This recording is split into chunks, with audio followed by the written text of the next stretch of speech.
নমস্কার, ঘরকন্যা ডায়েরির আরেকটি নতুন পর্বে সকলকে স্বাগত জানাচ্ছি। দেখুন, আমি কড়াইয়ে তেল দিয়েছি আর জিরে ফোড়ন দিয়ে নিয়েছি। আর এদিকে বরবটি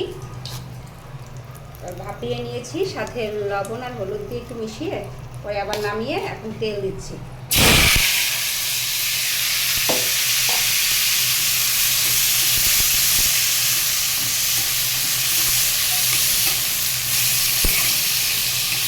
এভাবে শুকিয়ে বরবটি ভাজি করলে বেশ ভালো লাগে খেতে।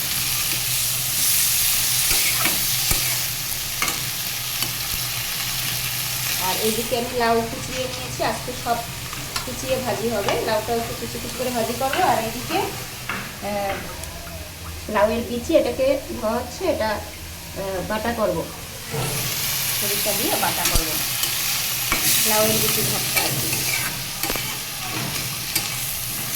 এটাকে ভালোভাবে নেড়ে চেড়ে মিশিয়ে ঢাকা দিয়ে দেবো, আস্তে আস্তে এটা হতে থাকবে। এভাবে বরবটি ভাজি কিন্তু খুবই ভালো লাগে খেতে।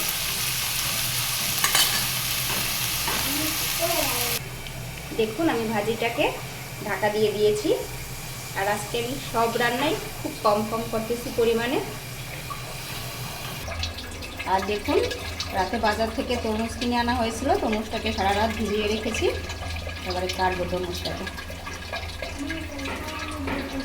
আর দেখুন, এই যে লাউয়ের বিচিগুলো ধোয়া হয়ে গেছে, আমার মেয়ে আজকে এটা ধুয়ে দিয়েছে, স্নেহা ধুয়ে দিয়েছে। আপনাকে খুব ভালো লাগে কাজ করতে, তাই আমার সাথে কাজ করে এসে। দেখুন, আমি তরমুজটা কেটেছি, কতটা লাল হয়েছে তরমুজটা, কিন্তু ভিতরটা কিরকম জানি।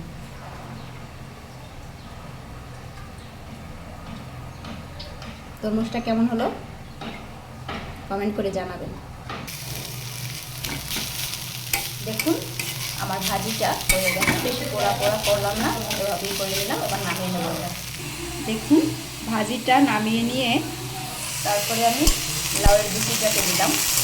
এটাকে একটু ভাজবো সময় নিয়ে, যাতে এটা একদম সিদ্ধ হয়ে যায়। এখন তেলটা দিলাম না, তেলটা আমি পরে দেবো।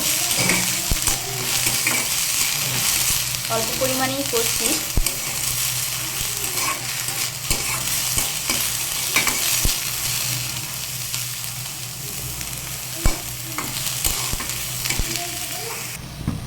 দেখুন, লাউয়ের বিচিটার সাথে আমি একটু কালো জিরা দিয়ে নিয়েছি, এটাকেও এর সাথে ভেজে নেব।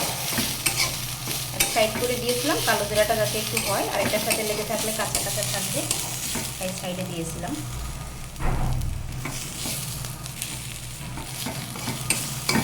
আর একটা লঙ্কা দিয়েছি।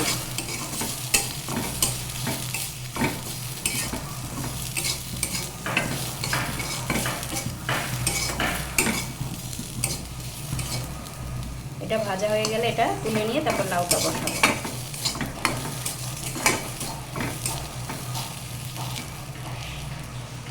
আর দেখুন, এই যে এখানে আমি লাউয়ের বিচিটাকে ভেজে তুলে নিয়েছি। আর এইদিকে কড়াইয়ে তেল দিয়ে জিরে ফোড়ন দিয়ে লাউ দিয়ে দিয়েছি। এবার এটাকে নেড়ে চেড়ে নেব। এরকম লাউ ভাজি করে আপনারা কিন্তু ভাতের সাথেও খেতে পারেন, আবার রুটি দিয়েও খেতে পারেন।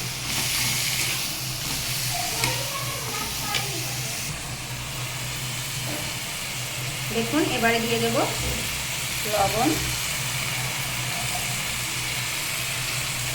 আর দিয়ে দেব হলুদ। আপনারা আপনাদের পরিমাণ মতো লবণ হলুদ দিয়ে নেবেন।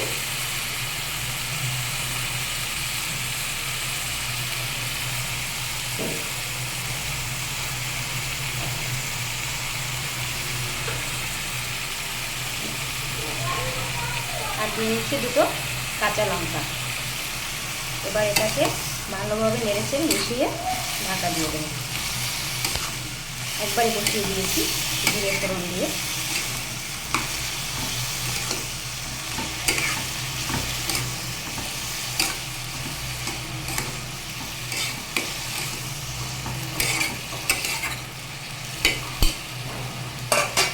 এবার এটাকে ঢাকা দিয়ে দিচ্ছি, আঁচটা কমিয়ে দিচ্ছি, আস্তে আস্তে হতে থাকবে।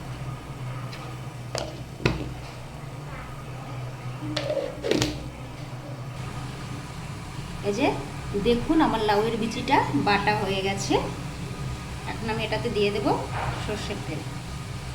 আজকে সব পরিমাণ অল্প অল্প করেছি, এতটুকুতেই হয়ে যাবে আমাদের।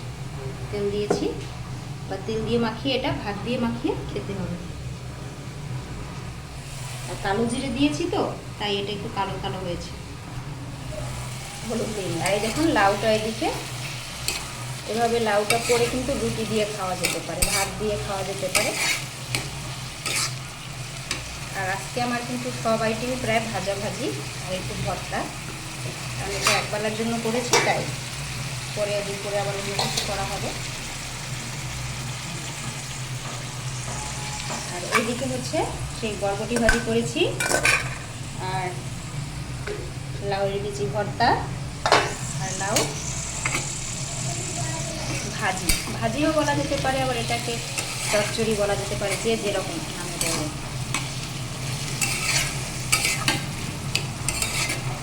আর যারা আমার ভিডিওতে ভালো ভালো কমেন্ট করেন তাদেরকে অসংখ্য ধন্যবাদ, তাদের জন্য রইল শুভকামনা। সকলে ভালো থাকবেন। আমার চ্যানেলটি লাইক সাবস্ক্রাইব করে দেবেন। যদি আমার ভিডিওগুলো ভালো লাগে অবশ্যই দেখবেন। এভাবে কম ঝাল মশলা দিয়ে রান্না।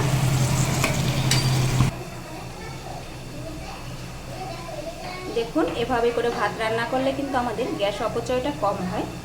এই যে ভাত উতরিয়ে গেছে, তারপরে আমি বন্ধ করে রেখেছি। ভাতটা কত সুন্দর হয়েছে, এতে করে আমার গ্যাসটাও অপচয় কম হলো, আর ভাতটাও কিন্তু ঠিক হয়ে গেছে। আমি সকালবেলা গরম গরম ভাত করেছি, এদিকে লাউ ভাজি হচ্ছে, এদিকে হচ্ছে লাউয়ের বিচি বাটা, আর হচ্ছে এটা বরবটি ভাজি করেছি, আর ওই শিলনোড়াতে আমি এই লাউয়ের বিচিটা ভর্তা করেছি। আর এটাতে করে আমি জল রাখি, এটা জল দিয়ে আমি রান্না করি।